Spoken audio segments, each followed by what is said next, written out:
Bienvenue sur le Big Podcast, qui part à la rencontre des grands acteurs du e-commerce en France.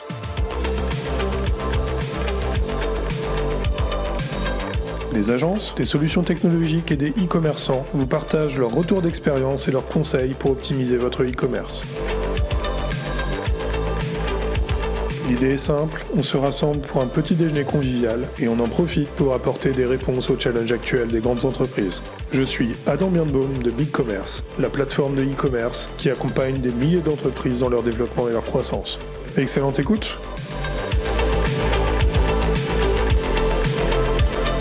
Bienvenue dans ce nouvel épisode du Big Podcast sur l'impact de l'intelligence artificielle sur le monde du e-commerce et en particulier sur le search et discovery. Les IA génératives dont nous entendons beaucoup parler aujourd'hui, telles que ChatGPT ou Midjourney, sont en train de révolutionner le rapport que le public a avec les intelligences artificielles, mais aussi la façon dont nous envisageons de travailler en tant que professionnels du e-commerce avec elles.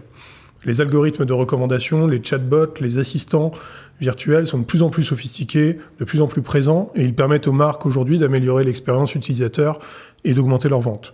Ce sont des sujets que l'on connaît depuis quelques temps, mais l'adoption de ces outils s'accélère aussi vite qu'ils se perfectionnent. C'est pourquoi aujourd'hui donc, nous allons discuter des tendances, des évolutions de ces outils, que ce soit ceux pour la recherche, donc on va discuter essentiellement d'une meilleure compréhension du contexte de ces recherches, des possibilités accrues en matière de vocal et de reconnaissance d'images, ou alors aussi tous les sujets qui ont trait aux algorithmes de recommandation, qui sont de plus en plus perfectionnés, précis, et utile au final. Pour tous ces sujets qu'on va aborder, on va bien voir que les grandes entreprises doivent rester à l'affût de ces développements pour rester compétitives dans ce monde qui est en constante évolution qui est celui du e-commerce. Et pour en parler aujourd'hui, on reçoit deux experts avec qui j'ai hâte d'échanger.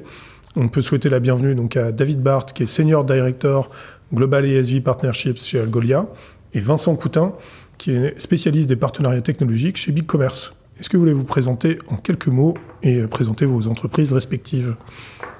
David, tu veux commencer ? Ouais. Bien sûr, merci beaucoup. Bonjour, merci de me recevoir. Donc, David Barth. Je fais partie de l'équipe globale des partenariats technologiques. On gère la relation entre Algolia et son écosystème. Algolia est un outil de recherche et de découverte qui est complètement géré par des outils d'intelligence artificielle. Donc effectivement, on est dans le sujet ici. Et qui est implémenté au sein d'écosystèmes e-commerce en particulier, pour en tout cas la moitié de notre business, autour de l'indexation de données, en particulier depuis des plateformes de commerce, pour rendre les données de catalogue en particulier disponibles à leurs utilisateurs. Donc je suis impatient de discuter de ces sujets avec vous. Merci. Et toi Vincent ? Bonjour Adam, bonjour David, bonjour à tous. Donc je m'appelle Vincent Coutin, je suis responsable des partenariats technologiques chez BigCommerce pour le marché français. BigCommerce est une plateforme e-commerce open SaaS sur laquelle vous allez construire votre boutique en ligne. SaaS parce que nous sommes une infrastructure hébergé, stable et sécurisé. Open parce que nous avons ouvert notre plateforme à 94% aux API, ce qui nous permet de faire du commerce composable et de s'associer aux meilleurs acteurs du best of breed, Algolia, évidemment, en faisant partie sur la partie Search and Discovery. Super. Écoutez, merci beaucoup d'être là en tout cas. Je pense qu'on peut essayer de commencer à rentrer un peu dans le vif du sujet. Et peut-être que je peux prendre des gros sabots pour ça. On entend parler aujourd'hui tous les jours de ChatGPT, on en mange matin, midi et soir. Aujourd'hui, c'est quoi la place, David, d'un ChatGPT, par exemple, quand on parle d'IA et d'Algolia ? Est-ce qu'on on parle d'une IA générative ? Je ne pense pas que ça soit ce que vous développez, vous, de votre côté. Tu veux nous en dire plus pour commencer, pour essayer de bien définir ce dont on parle ? C'est important parce qu'effectivement, on entend parler de ChatGPT partout. Et il y a deux choses un peu différentes dans ces outils d'intelligence artificielle. L'intelligence artificielle générative, donc ces bots, ces machines qui vous répondent, en fait, créent du contenu qui n'existe pas. Vous posez une question et ces machines sont capables de donner une réponse qui vient d'un portfolio de connaissances qu'elles ont acquises en apprenant sur le web ou dans des bases de données un peu partout. Nous, chez Algolia, on utilise surtout de l'intelligence artificielle ou de la recherche sémantique, c'est-à-dire qu'on va être pertinent sur un retour sur de l'information qui existe déjà. Donc vous allez pareil poser une question ou avoir une recherche ou essayer d'être inspiré par une marque. L'information que l'on va rendre est connue. C'est le catalogue, c'est du contenu, c'est des choses comme ça. Et donc, on va gérer la pertinence, la compréhension de la requête et la pertinence de la réponse. Alors, on peut évidemment imaginer combiner les deux. On peut imaginer un robot de type ChatGPT qui va avoir une conversation autour de questions qui va concerner une recherche. Donc une recherche conversationnelle, mais qui va utiliser l'intelligence artificielle générative pour la conversation elle-même, mais derrière un outil de recherche comme Algolia pour être pertinent sur les propositions en termes de produits derrière pour pouvoir effectivement faire ça. Donc la combinaison des deux sera certainement quelque chose d'extrêmement puissant pour les marchands, mais ce ne sont pas les mêmes technologies ou les mêmes buts d'une certaine manière. On a un terme IA qui recouvre en fait beaucoup de réalités et de technos différentes, chacune ayant son rôle et les combinaisons de tout ça qui peuvent apporter au final vraiment de la valeur aux marchands et aux clients après, a fortiori. Et c'est là où il faut absolument garder l'intelligence artificielle in check, comme on dit en anglais. Oui, l'intelligence artificielle c'est bien. Maintenant, il faut être capable de lui appliquer des règles de merchandising, des règles de discovery, pour que cette intelligence artificielle fonctionne à 100% de ses capacités, mais surtout 100% de ce que veut faire le retailer sur son site e-commerce. Un exemple tout simple, je suis sur mon moteur de recherche, l'intelligence artificielle identifie que je suis Vincent, je recherche un jean d'une certaine taille, je suis grand. Si l'intelligence artificielle me sort des jeans de taille XXL mais qui ne sont pas en stock parce qu'elle est laissée libre, elle a fait son travail, là j'ai un problème de déperdition et j'ai un problème d'expérience utilisateur immédiate et extrêmement déceptive pour mon consommateur. On a essayé de demander à ChatGPT comment on pouvait implémenter Algolia et c'était n'importe quoi. Non, sérieusement, c'est-à-dire que ChatGPT a essayé de trouver un peu partout et a improvisé une réponse. Donc je suis absolument d'accord, c'est important effectivement de garder ces règles. Maintenant, l'intelligence artificielle est intéressante parce qu'elle permet d'automatiser ça.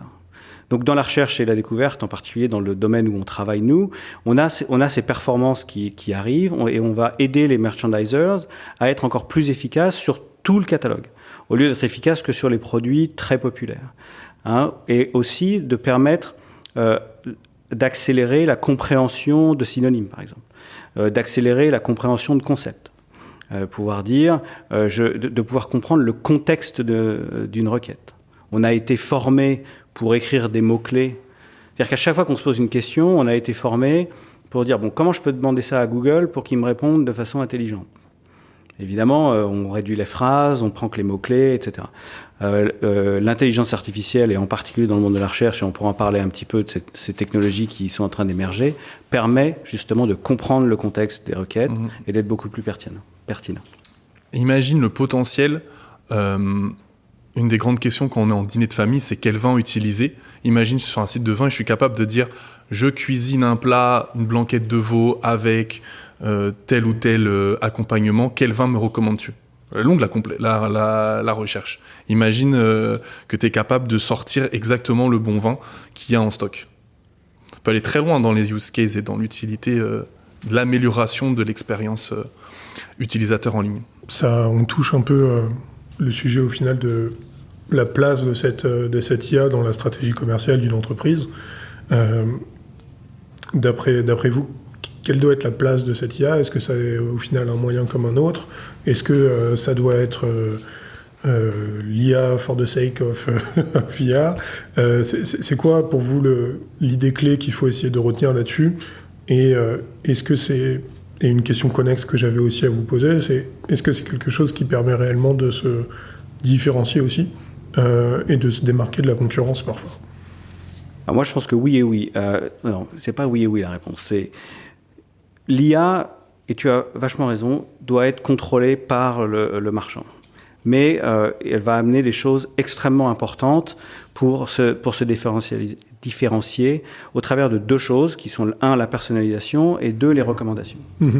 Et la personnalisation est effectivement quelque chose qui est très compliqué à faire parce que il y a autant d'humains que d'humains, donc c'est un peu compliqué.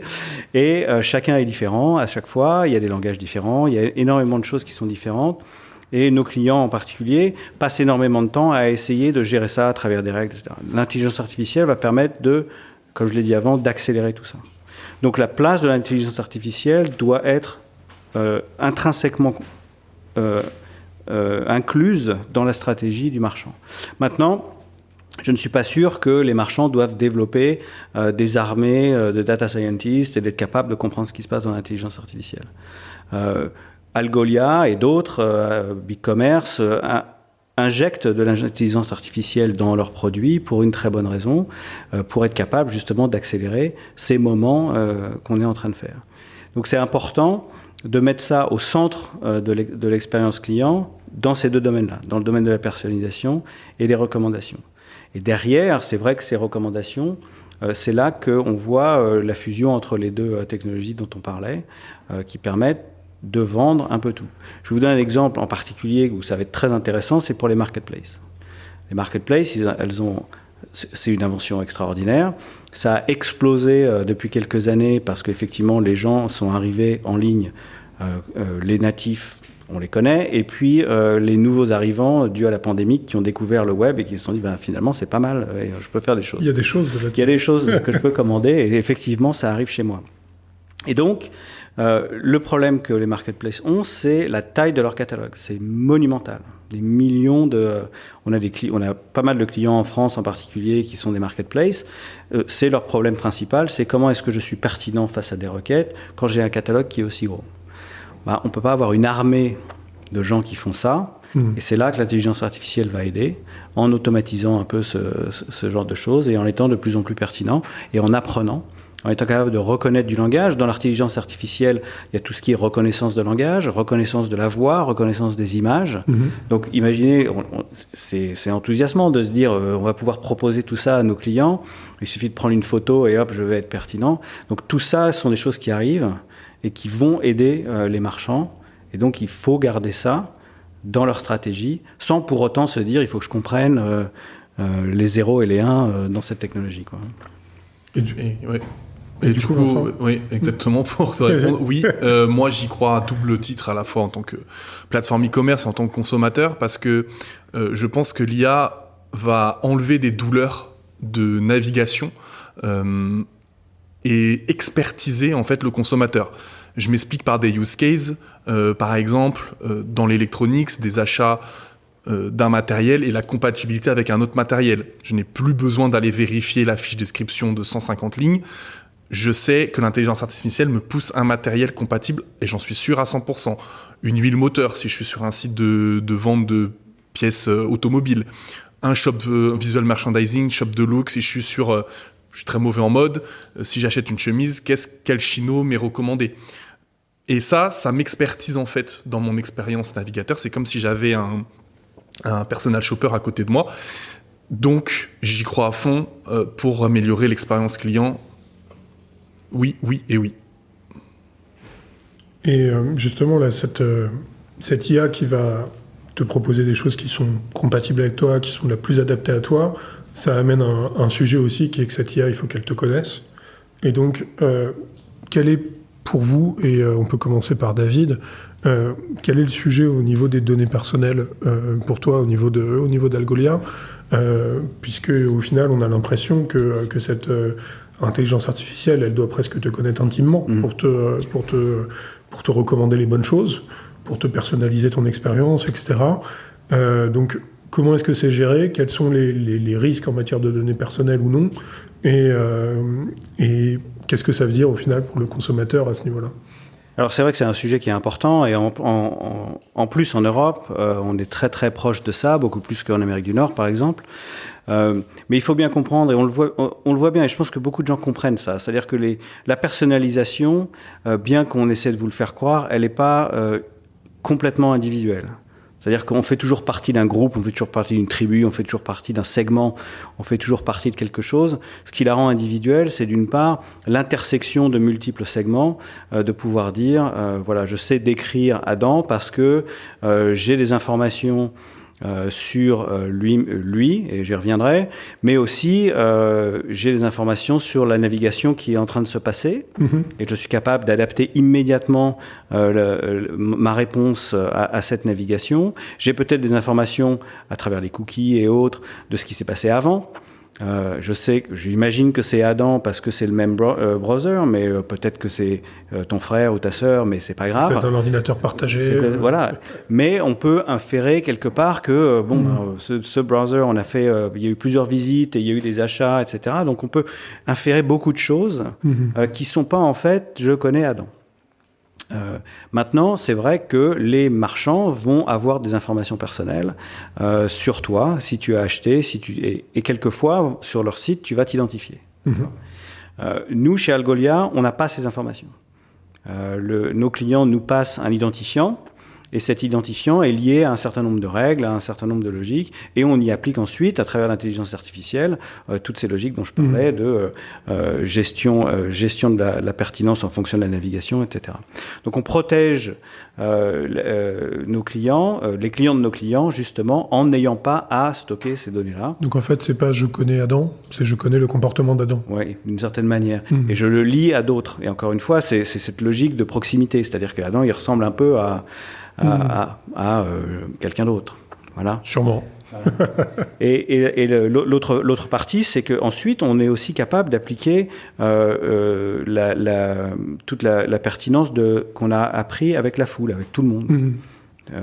Netflix est extraordinaire pour ça. Ils ont inventé cette idée que la page d'accueil doit être différente pour tout le monde.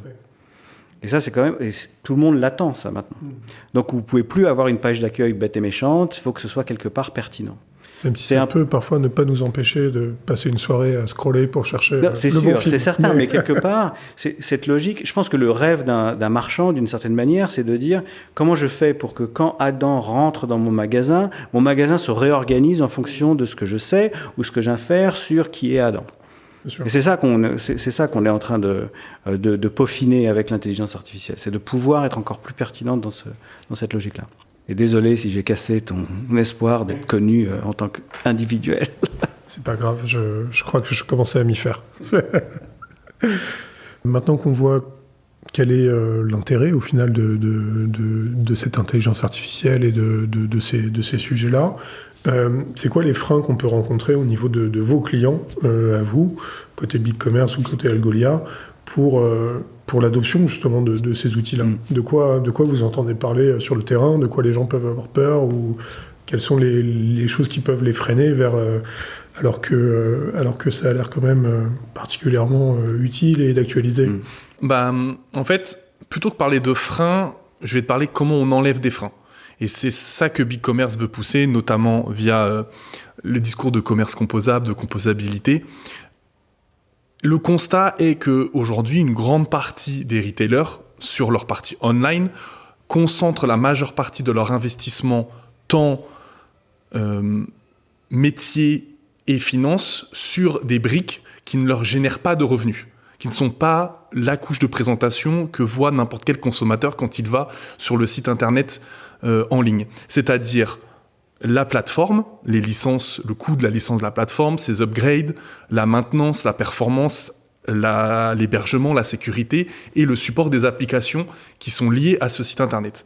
Avec BigCommerce, nous, on veut inverser cette pyramide d'investissement et leur dire non, mais ce qui vous génère du revenu, c'est l'expérience consommateur, c'est ce qu'on voit tous, à David, toi, moi, ce qu'on voit quand on est sur le site internet. Il faut donc que BigCommerce puisse dire aux équipes à la fois techniques, e-commerce, merchandising, tout ce qui est briques, maintenance, hébergement, licence, ça va vous coûter de l'argent, c'est sûr, mais ça va vous débrayer beaucoup de temps métier, de temps technique, de temps financier pour pouvoir vous concentrer sur le best of breed, sur des solutions de commerce composable comme Algolia pour pouvoir investir dans ce Qu'est-ce qui va vous permettre de convertir mieux? Qu'est-ce qui va vous permettre d'avoir un panier augmenté? Qu'est-ce qui va vous permettre d'augmenter votre chiffre d'affaires, etc., etc. Des KPI, ils vont en avoir des centaines.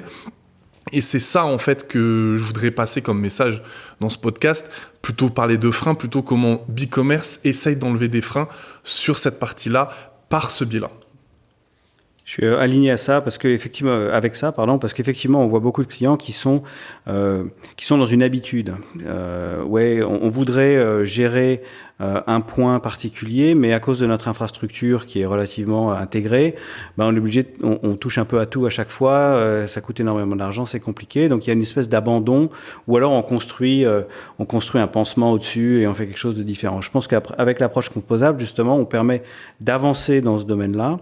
Et quand on ajoute l'intelligence artificielle dessus, on obtient quelque chose d'assez fantastique. Et chez Algolia, on se focalise en ce moment sur essayer de résoudre le problème que nos clients ont, qui est qu'ils sont capables d'optimiser cette interaction ou cette expérience client sur en gros 50% des requêtes qui leur sont fournies. Et ça, c'est des requêtes populaires, donc ça prend du temps pour optimiser. Et quand je dis optimiser, c'est de pouvoir gérer des synonymes, par exemple, ou gérer la pertinence, de booster des produits, de comprendre la popularité des produits.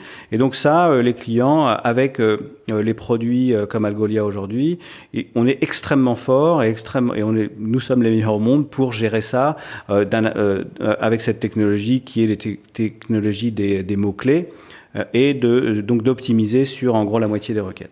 Mais il y a tout le reste qui est quelque chose qui est compliqué parce que les requêtes sont plus longues. D'ailleurs, on le voit, les requêtes sont passées de 2,8 mots à 6,7 mots en quelques années. Donc ça se grandit. C'est des requêtes assistants vocaux, beaucoup. C'est des requêtes conversationnelles. Les gens changent leur façon de travailler, donc ça devient important. Et puis surtout, il y a toute une partie du catalogue qui est jamais vraiment vendue. Et il y a une perte à gagner qui est vachement importante. Donc, nous, chez Algolia, on a investi dans une technologie qui s'appelle maintenant la recherche vectorielle, qui est un peu différente. Je vais passer 2 minutes si ça ne te dérange pas. Avec plaisir, dis-nous. C'est que la recherche textuelle s'occupe d'essayer de faire un match précis entre un mot et quelque chose qu'on a dans la base de données. Ce mot-là, il est soit synonyme, soit très proche pour la tolérance à la frappe, pour quand on oublie des lettres. Et je vais pouvoir dire, oui, ça a l'air d'être ça, et on apporte de la pertinence avec ça. Et Algolia, en étant le 2e plus gros moteur de recherche au monde après Google, on a une expérience incroyable auprès de nos 17 000 clients de faire ça de façon extrêmement rapide et extrêmement efficace. Maintenant, effectivement, quand on commence à taper plein de mots, il y a cet aspect contexte, l'aspect sémantique qui commence à ne plus fonctionner. Ça, il y a une technologie qui a été développée il y a une dizaine d'années qui s'appelle la recherche vectorielle et qui gère la similarité des concepts entre un mot et un autre. Et donc, ça permet de créer une espèce de carte et de dire, tiens, barbecue, ça a l'air d'être pareil que grill, donc on va pouvoir faire des associations, un peu comme dans un cerveau, pour gérer de la pertinence dans tout ce qu'on appelle les requêtes un peu longues qui, en général, pour un marchand, vont rendre une réponse 0.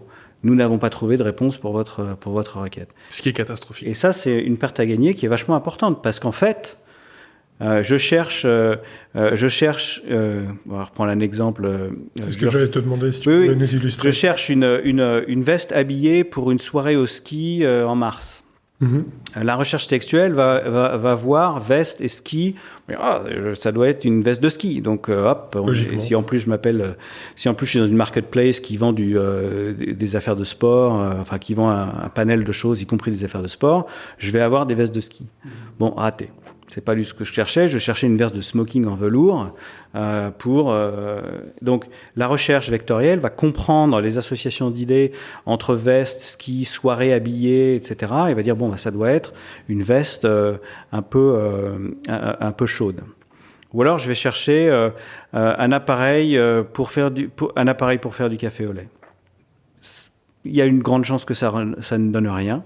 alors que la recherche vectorielle va donner quelque chose. Et quelque chose est mieux que rien. C'est ça qui est important de comprendre, c'est que même si la réponse, ça va être une machine à café, du café, des tasses à café, au moins le client va dire « Ah ben non, moi c'est des tasses à café », et là, derrière, l'intelligence va dire « Ok, d'accord, j'ai compris », et continuer à être de plus en plus pertinent. D'accord ? Donc, on a investi dans cette technologie de recherche vectorielle. Le problème, et c'est un gros frein pendant ces 10 dernières années que ça a été développé, c'est le prix de ça. C'est-à-dire que le coût de la recherche vectorielle est amplifié par le fait qu'il y a énormément ça crée des bases de données monumentales, donc le coût de stockage est extrêmement important et le coût de computing est aussi extrêmement important. On a trouvé un moyen de réduire ce coût par 90% tout en gardant 96% de la pertinence. Et c'est ce qu'on lance avec notre nouveau produit qui s'appelle Neural Search qui sort le mois prochain, qui va permettre de fusionner la recherche donc vectorielle, un peu plus sémantique pour les 50% du long tail de nos clients en combinant avec la meilleure recherche textuelle au monde et de mettre ça dans une seule et même produit qui va permettre de répondre à toutes ces attentes-là. Donc les deux systèmes de recherche vont cohabiter ? Ils vont cohabiter dans le sens où la requête va partir et le système va choisir va interroger les deux et gérer. Donc il y a une première partie de compréhension de la requête qui va être faite et ensuite de retour des réponses et de gestion du classement de ces réponses pour être le plus pertinent possible. Et ça va être fait avec les deux technologies en même temps pour être le plus pertinent possible, en fait. Et donc, on a déjà des clients qui l'ont mis en place, d'ailleurs quelques clients français qui sont en train de le tester et qui voient immédiatement des croissances de entre 10 et 20% de leur taux de conversion, justement parce qu'ils adressent toutes ces requêtes qui sont un peu moins populaires avant et qui étaient mauvaise réponse ou pas de réponse et les gens partent, en fait. On rappelle à nos auditeurs qu'un utilisateur sur deux, sa première expérience sur un site web, c'est une recherche. Ouais. Et vous comprenez bien l'intérêt et surtout, plus que l'intérêt, l'absolue nécessité d'avoir un moteur de recherche extrêmement performant. 1 sur 2, c'est énorme. On dit souvent que les 5 premières minutes sont décisives dans la rencontre avec quelqu'un. Imaginez sur un site web, c'est la même chose. Donc, ce que dit David est extrêmement important pour une plateforme comme BigCommerce, puisque un utilisateur sur 2 qui va aller sur un site BigCommerce va d'abord taper une recherche. Parce qu'il vient avec quelque chose en tête, il va chercher quelque chose en particulier, et donc il commence par là. Et même si la personne vient juste pour être inspirée et avoir de la navigation, parce qu'on gère aussi la navigation, l'intelligence artificielle va permettre d'être encore plus pertinent. Il faut bien savoir qu'effectivement, on peut construire des pages produits à la volée en fonction de tout un tas de paramètres. Là, on bascule dans la personnalisation, du coup. Exactement, dans la personnalisation et derrière la recommandation, y compris sur du commerce conversationnel où effectivement la recommandation va être en fonction de la conversation en cours. Il va pouvoir valoriser le catalogue produit du marchand de façon optimisée. Je trouve ça super intéressant là, ce que tu expliquais en particulier sur la technologie de la recherche vectorielle. C'est quoi la dose d'apprentissage là-dedans ? Est-ce que c'est quelque chose qui continue à vivre après, mais de manière indépendante entre chacun de vos clients ? Est-ce que ça se nourrit des uns et des autres ? Comment ça marche ? Alors, Algolia est une marque blanche, donc on fournit le service à un client précis. D'accord. Donc, l'intelligence se nourrit et apprendra sur le catalogue et les expériences de nos clients.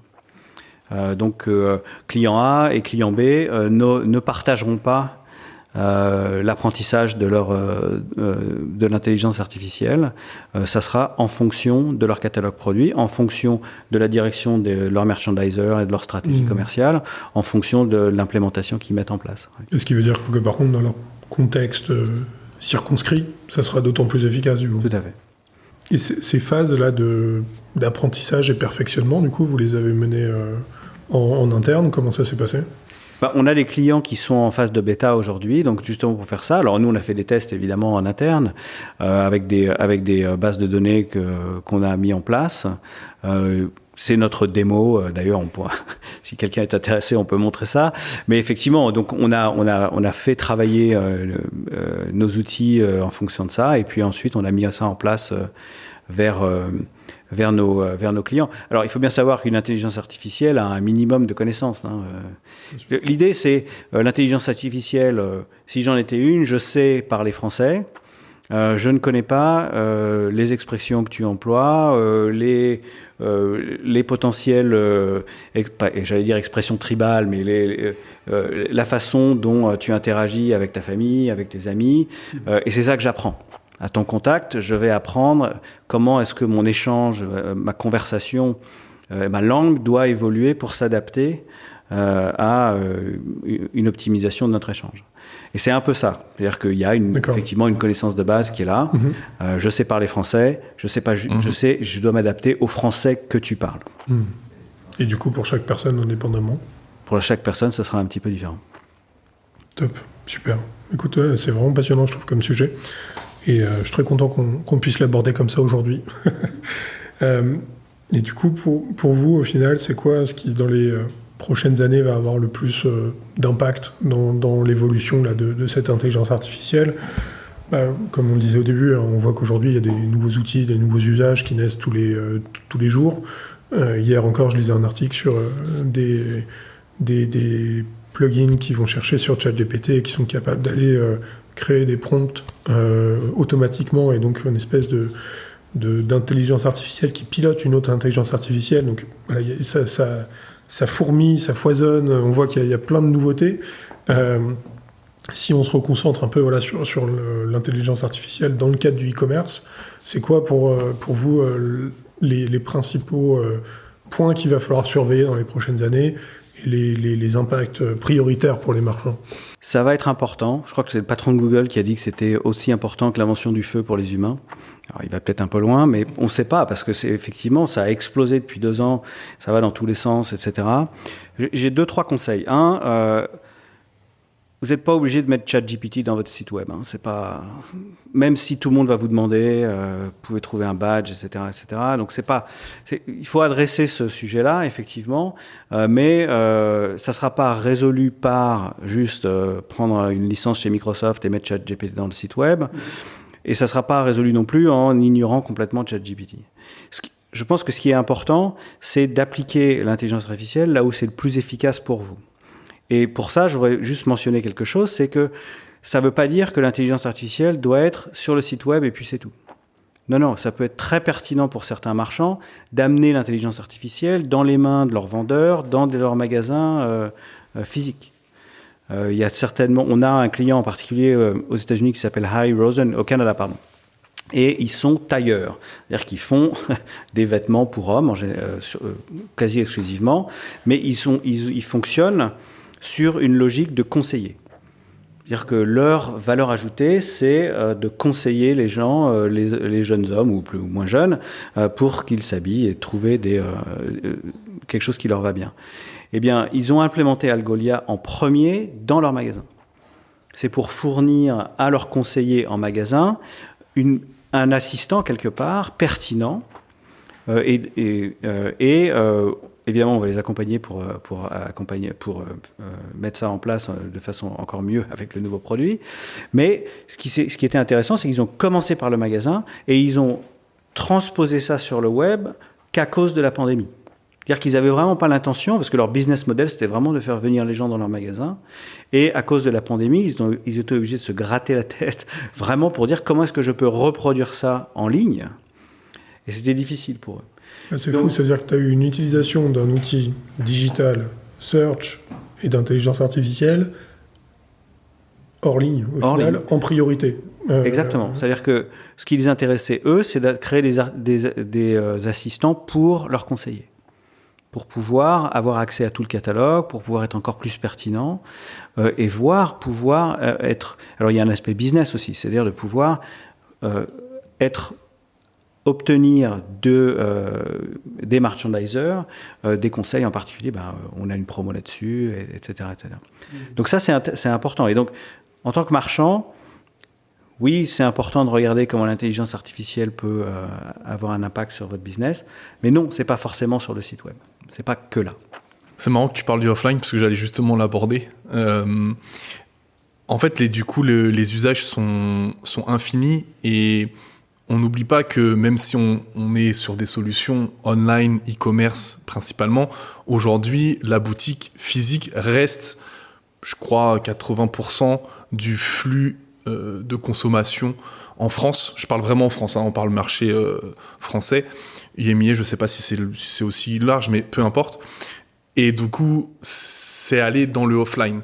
Et tu vois, un cas d'usage classique de recommandation de produits dans ma discovery ou sur un search en disant « Ah bah, je n'ai pas cette taille pour toi, mais la boutique qui est à 2 rues de chez toi, elle là, va faire un click and collect. Je me déplace en boutique. Le vendeur a justement son assistant hier pour me dire « T'as acheté ce petit chino, cette petite paire de baskets, je l'ai en stock. J'ai ta pointure aussi, ça a fait un upsell en boutique. Ce petit t-shirt qui tirait bien avec ce chino et ses baskets, alors je ne l'ai pas en boutique, mais là, le stock France, là, je peux te le livrer à la maison. » Tout ça, en fait, va être dans une architecture omnicanal, online, offline, faire appel à des solutions comme Algolia avec des OMS, comme des Soclose par exemple, et en fait va justement générer une chaîne d'upsell et d'augmentation de chiffre d'affaires pour le retailer qui, pour moi, est l'avenir et sur lequel il faut aller absolument. Donc tu as cette alliance Figital. Oui, Figital étant un mot qui a été beaucoup poussé, mais effectivement, il faut pas, comme dit David, oublier... alors oui, le Covid a fait que beaucoup se sont dit l'online, mais le offline reste, aujourd'hui, la boutique reste quand même un très, très, très, très gros vecteur de business, et il faut pas l'oublier. Ce bon vieux brick and mortar qui garde son importance capitale. Du coup, pour peut-être le mot de la fin, chacun... Quel serait pour vous votre big conseil en e-commerce, c'est-à-dire le meilleur conseil que vous pourriez donner à une grande entreprise qui fait du commerce en ligne? David, tu veux commencer? Je crois que l'ère qui s'ouvre est l'ère de l'extrême personnalisation, et c'est ça qu'il faut faire. C'est vraiment considérer que les outils existent aujourd'hui pour ultra personnaliser l'expérience de vos clients, et concentrez-vous là-dessus. C'est là que vous pourrez vous différencier et gagner cette course au commerce, justement. Et pour pouvoir proposer ces expériences ultra personnalisées, il faut s'associer avec une plateforme qui permette cette composabilité et de s'associer avec des solutions qui permettent cette ultra personnalisation. Et donc, mon conseil, ce serait de penser à ces types de plateformes qui peuvent aider à arriver à ce type de projet. Merci Vincent, merci David. Avec plaisir. C'était super avec de plaisir, vous avoir Adam. Merci pour l'invitation. Merci David. Pour parler de ce sujet qui fait l'actu, et en même temps, voilà, ça nous a permis de recadrer un peu certaines définitions, de voir de quoi on parlait concrètement pour les marchands, au-delà des buzzwords et des sujets qui font l'actu générale, on va dire. Donc, merci beaucoup, et puis à bientôt. Merci. À bientôt. Merci de nous avoir écoutés. Si cet épisode vous a plu, n'oubliez pas de vous abonner et de laisser 5 étoiles au podcast. On se retrouve le mois prochain pour un nouvel épisode.